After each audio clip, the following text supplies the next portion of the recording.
बढ़ते और आपको बताएं, प्रभारी मंत्री महेंद्र चौधरी ने जोधपुर प्रवास के दौरान सर्किट हाउस में कलेक्टर इंद्रजीत सिंह से मुलाकात करने के साथ ही विकास कार्यों के अलावा कोरोना संबंधित फीडबैक लिया। महेंद्र चौधरी ने फर्स्ट इंडिया से खास बातचीत करते हुए बताया, सरकार की दूसरी वर्षगांठ पर कई सारी सौगातें दी गई। इसमें 11,230 करोड़ के 1362 विकास कार्यों का लोकार्पण और शिलान्यास किया गया। प्रभारी मंत्री महेंद्र चौधरी से खास बातचीत के हमारे संवाददाता राजीव कौर ने।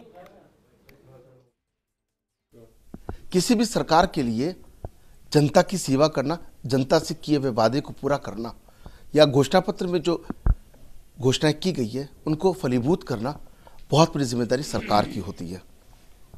जोधपुर राजस्थान का दूसरा बड़ा जिला है। मुख्यमंत्री अशोक गहलोत यहाँ से प्रतिनिधित्व करते हैं। ऐसे में यहाँ के लोगों को उम्मीदें होना स्वाभाविक है।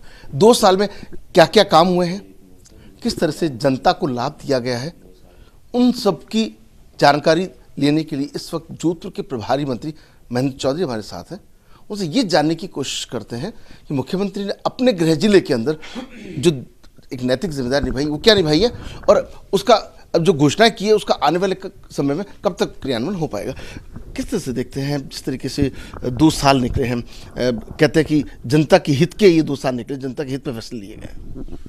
राजस्थान के लोकप्रिय मुख्यमंत्री अशोक गहलोत जी के कार्यकाल के अंदर जो राजस्थान में एक नए आयाम स्थापित हुआ है पिछले 2 साल के अंदर, और जो दूसरी वर्षगांठ सरकार की मनाई जा रही है, और उसमें आज राजस्थान के किए हुए कार्य, जिस प्रकार राहुल गांधी जी ने चुनाव के पहले घोषणा करी थी कि किसानों का कर्जा 10 दिन में माफ़ कर दिया जाएगा, और अशोक गहलोत जी ने जैसे ही सत्ता संभाली 10 दिन नहीं बल्कि कुछ ही दिनों के अंदर उन्होंने किसान का कर्जा माफ़ कर दिया। और जोधपुर जो मुख्यमंत्री जी का गृह जिला है, राजस्थान में उन्होंने काम हर जिले में किए हैं, लेकिन जोधपुर के अंदर जिस प्रकार जोधपुर संभाग के अंदर रिफाइनरी को हम लें कि पिछली जब अशोक गहलोत जी मुख्यमंत्री थे तो उन्होंने रिफाइनरी के बारे में क्या क्या सोच रखा था, और उनकी सरकार जब राजस्थान में चली गई, दिल्ली में दूसरी सरकार आ गई तो वहाँ के प्रधानमंत्री से दूसरी बार उद्घाटन करवा रहे हैं। जब सोनिया गांधी जी एक बार उद्घाटन कर चुकी थी, उसके बाद भी दूसरा उद्घाटन कर दिया गया।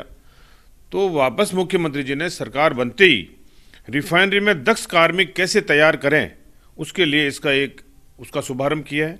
दूसरा, ITI जोधपुर में स्ट्रक्चर वेल्डर का अनाउंस किया है कल, और फल सब्जी मंडी और अनाज की गोंड मंडी ओसिया में और इंदिरा गांधी नहर का दूसरे चरण की स्वीकृति के लिए भी किया है, और 5 कार्यों के लिए 134 करोड़ रुपए 5 कार्यों के लिए 134 करोड़ रुपए मुख्यमंत्री जी ने जोधपुर के अंदर गृह जिले के अंदर स्वीकृत किए हैं। लेकिन किसानों की बात करें तो बिजली को लेकर के जो बात कही जा रही है, उनको एग्रीकल्चर कनेक्शन भी दिए गए, लेकिन मोटे तौर पे देखें तो आपको लगता है कि और सर्विस स्टेशन की जरूरत है? देखिए, मुख्यमंत्री जी की सोच हमेशा किसान के प्रति सकारात्मक सोच रही है। उनका यही कहना है कि ये सरकार किसानों के वोट की वजह से बनी है, और जब भी बने हैं, वो पिछली बार भी जब मुख्यमंत्री बने थे तभी उन्होंने कहा था कि चाहे राजस्थान में किसी भी प्रकार की विपरीत परिस्थितियां हों, किसान के बिजली के दाम किसी भी सूरत में नहीं बढ़ाए जाएंगे, और पूरे 5 साल के अंदर दाम नहीं बढ़ाए गए। और अभी भी मुख्यमंत्री जी ने फिर घोषणा की है कि किसान के बिजली के दाम किसी भी हालत में नहीं बढ़ाए जाएंगे।